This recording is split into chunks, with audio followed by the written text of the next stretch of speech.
Hi everyone, मेरा नाम अभिषेक है और अगर इस चैनल पे होने वाली बातचीत से आपको कुछ सीखने को मिलता है तो कंसीडर करो, सब्सक्राइब करना, लाइक करो और कोई फीडबैक है तो कमेंट में बता सकते हो। हम काफ़ी प्राउड महसूस करते हैं एज इंडियंस कि हमारे वहाँ एजुकेशन पे बहुत फोकस किया जाता है। घरों में, फैमिली में एक वैल्यू है एजुकेशन, अपने आप में एक एक चीज़ वैल्यू के रूप में प्रमोट की जाती है, उसको अच्छा माना जाता है। चाहे अफोर्ड ना भी कर सकते हो फिर भी पेरेंट्स कोशिश करते हैं अपने बच्चों को ऐसे स्कूल्स में डालने की जहाँ जो मोस्ट लाइकली उनके बजट से बाहर होते।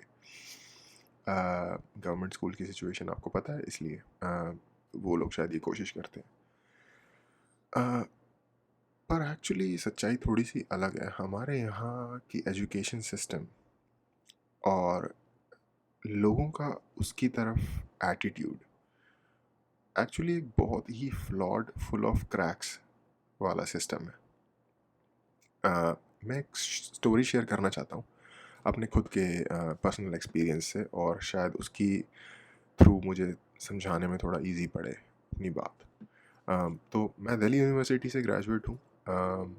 जब मैंने फाइनल एग्ज़ाम दिए अपने फाइनल ईयर के, उस टाइम पे 3 साल डिफरेंट डिफरेंट साल होते थे, सेमेस्टर का सिस्टम नहीं होता था। 2012 की बात है ये शायद, if I am not wrong, 11 या 12।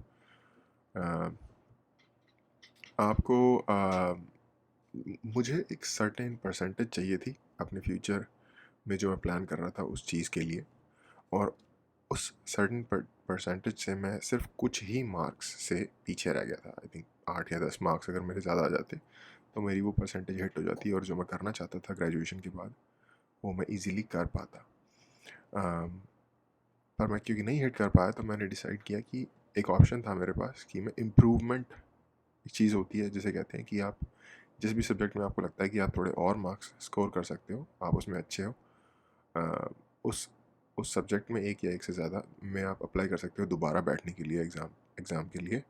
और फिर एग्ज़ाम दे के अगर आप अच्छा स्कोर करोगे तो आपके नए मार्क्स ऐड हो जाएंगे, और नए वाले मार्क्स काउंट होंगे तो आपका परसेंटेज इस तरीके से इंक्रीज़ हो जाता है। इस प्रोसेस को कहते थे इम्प्रूवमेंट। आई डोंट नो कि ये अभी भी एग्जिस्ट करता है कि नहीं करता।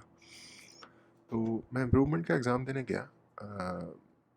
जो दिल्ली में जो यमुना पार का इलाका है, जो कि यमुना नदी के ईस्ट में पड़ता है, वहाँ पे एक स्कूल में, थोड़ा रिमोट सा एरिया था, उसके स्कूल में उन्होंने सेंटर सेंटर पड़ता था उस टाइम पे डिफरेंट जगहों पे। अ, तो उस जगह पे काफ़ी रिमोट एरिया में मेरा सेंटर पड़ा। मैं वहाँ गया, मैंने एग्ज़ाम दिया।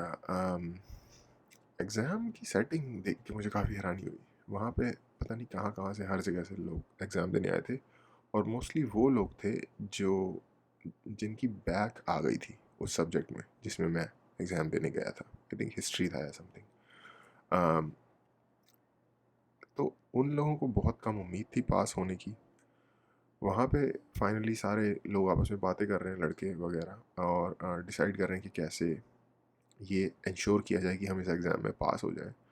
तो उन्होंने कहा, उस डिसाइड किया आपस में कि इसके लिए चीटिंग ही सबसे बेस्ट तरीका रहेगा, कि चीटिंग की कोई श्योरिटी हो जाए ताकि सब चीट कर सकें। मैं क्योंकि ऑलरेडी पास था, इनफैक्ट मैं नंबर बढ़ाने के लिए गया था।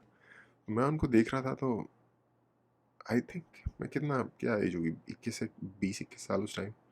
थोड़ा अफसोस हुआ उनको देख के, और अफसोस शायद न उतना ज़्यादा नहीं लगा, शायद अपने आप पे ज़्यादा ज़्यादा मुझे लगा होगा कि यार मैं तो इनसे बहुत बेहतर हूँ या मैं इनसे बहुत आगे हूँ। शायद थोड़ा बहुत अफसोस भी हुआ हो कि यार इनके क्या बुरे हालात हैं, इनको चीटिंग करनी पड़ रही है। क्योंकि मेरी ये सोच होती थी, मैं जितना मेरे पास होता था लिखने के लिए मैं उतना लिख नहीं पाता था, मुझे हमेशा टाइम की शॉर्टेज रहती थी। और नकल करके कहीं से देख के लिखना, उसमें तो आपको ज़्यादा टाइम लगेगा मुकाबले इसके जो आप अपने दिमाग से लिख रहे हो। तो मैं बोला यार इनके पास इतना टाइम है कि ये नकल भी करेंगे और लिख भी लेंगे, तो ये, पर ये उनमें शायद टैलेंट अच्छा था मेरे से। बट एनीवे, हुआ ये कि जब टीचर क्लास में आया, इन्विजिलेटर, तो उन्होंने एक डील कर ली सबने आपस में मिलके इन्विजिलेटर के साथ, कि सारे लोग पैसे कंट्रीब्यूट करके एक अच्छा 3-4 हज़ार रुपये का अमाउंट इन्विजिलेटर को देंगे, और वो जस्ट इग्नोर कर देगा, और सब लोग जितनी मर्जी चीटिंग करना चाहें करें, करने वो उन्हें करने देगा।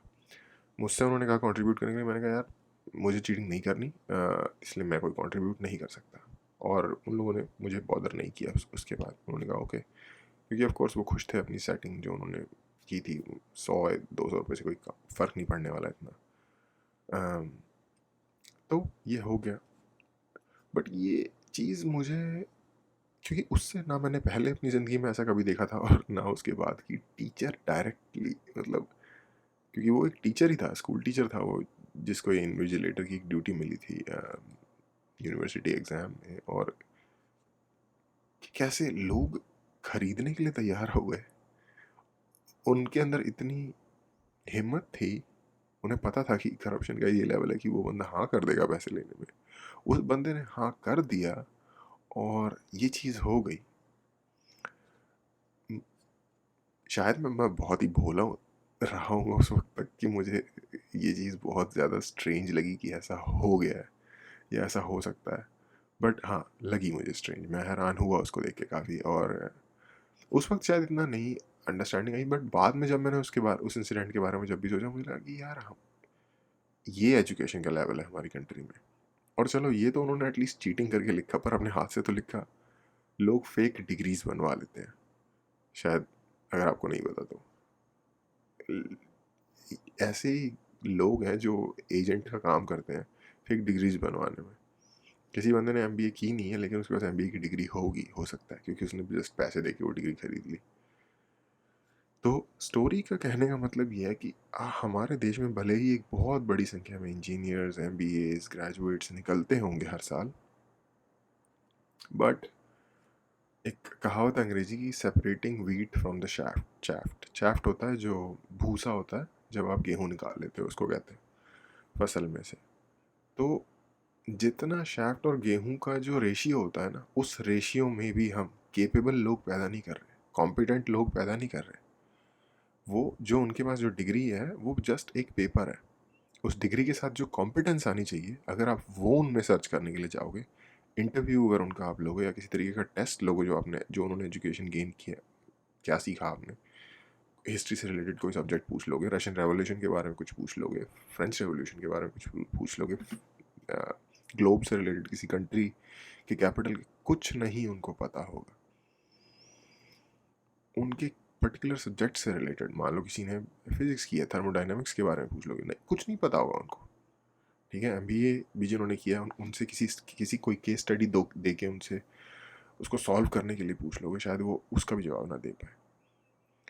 तो प्रॉब्लम ये है कि हाँ, हमारे यहाँ से बहुत ज़्यादा टैलेंटेड लोग निकलते हैं और बहुत सारे लोग निकलते हैं, बट वो जो टैलेंटेड लोग हैं, जो रियली टैलेंटेड हैं, उन बहुत सारों का एक बहुत छोटा नंबर है। बट क्योंकि हम एक बहुत बड़ी पॉपुलेशन है और बहुत बड़ी संख्या में ग्रेजुएट्स कॉलेज से बाहर पास आउट होते हैं हर साल, तो चाहे वो उनका 0.01% नंबर ही हो, बट वो बाकी देशों की संख्या में ज़्यादा होता है। पर उसका आप ये देख लो कि हमारी देश की प्रोग्रेस में उस पर कोई खास असर नहीं हो रहा है। जो रियली टैलेंटेड लोग हैं वो एक्चुअली इंडिया छोड़ के बाहर चले जाते हैं, डिफरेंट रीजंस की वजह से। हो सकता है पैसे की वजह से, हो सकता है रिसर्च की बेटर अपॉर्चुनिटीज़ की वजह से, हो सकता है सेल्फ रिस्पेक्ट की वजह से। उनको लगता है कि यहाँ हम जो जितनी रिस्पेक्ट डिजर्व करते हैं वो हमें नहीं मिल रही। तो क्योंकि ये भी एक इशू है हमारे यहाँ, इंसान को शायद अभी तक इंसान समझा जाने का रिवाज शुरू नहीं हुआ है। बट एनीवे, वो एक डिफरेंट टॉपिक है, उस पर फिर कभी बात करेंगे। तो बेसिकली ये है कि हाँ, बहुत सारे लोग पास आउट हो रहे हैं, बट हमारा एजुकेशन सिस्टम बिल्कुल भी वहाँ नहीं है जहाँ उसे होना चाहिए। वो बहुत ही बुरे हालात हैं, और लोग भी बिना किसी सेल्फ रिस्पेक्ट के, इंटेग्रिटी के, बस डिग्री ले लेना चाहते हैं। एक्चुअली उनका मेन गोल है उस डिग्री के साथ वो किसी जॉब को, या तो सिर्फ degree just for the heck of it, या फिर उस डिग्री के साथ कोई जॉब या कुछ करना चाहेंगे। शायद किसी हद तक मैं भी ये था, क्योंकि मुझे एक सर्टेन परसेंटेज चाहिए थी और मैं भी वो कर रहा था। लेकिन मेरा शायद मुझ में या दूसरों में डिफरेंस ये था, या मैं भी शायद उनके जैसा ही था, बट शायद यही फ़र्क रहा होगा कि मैंने चीटिंग नहीं की। मैंने अगर मैं उनके जितना डेस्परेट होता तो शायद मैं भी कर लेता। बट एनीवे, मेरी सिचुएशन डिफरेंट थी, इसलिए मैंने नहीं किया, उन्होंने किया। बट फिर भी मुझे ये रियलाइज़ हुआ कि यार, एजुकेशन गोल नहीं है, ज्ञान जो है वो गोल नहीं है। गोल है, ऑफ कोर्स पैसा ही गोल है किसी न किसी तरीके से, क्योंकि जो उसके थ्रू जो भी करोगे वो बेसिकली पैसा अर्न करने की सिचुएशन होगी। और अगर वो आप सिर्फ पैसे के लिए कर रहे हो, उसका मतलब तो यानी कि आपका उस काम में इंटरेस्ट नहीं है। आप जॉब ढूंढ रहे हो नॉट बिकॉज आपका उसमें इंटरेस्ट है, बट बिकॉज आपको पैसे चाहिए।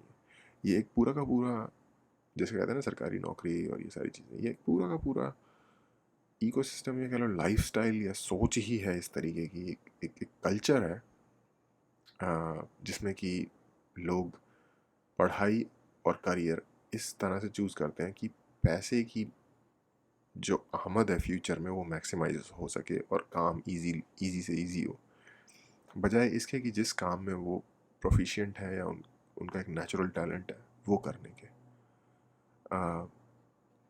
कल्चर है और हमारे एजुकेशन की यही सिचुएशन है। अम, इसलिए मुझे लगता है कि हमें इतना ज़्यादा प्राउड नहीं होना चाहिए अपने यहाँ की एजुकेशन में। एनीवे, एक थॉट था दिमाग में जो शेयर करना चाहता था। आज के लिए इतना ही। Thank you.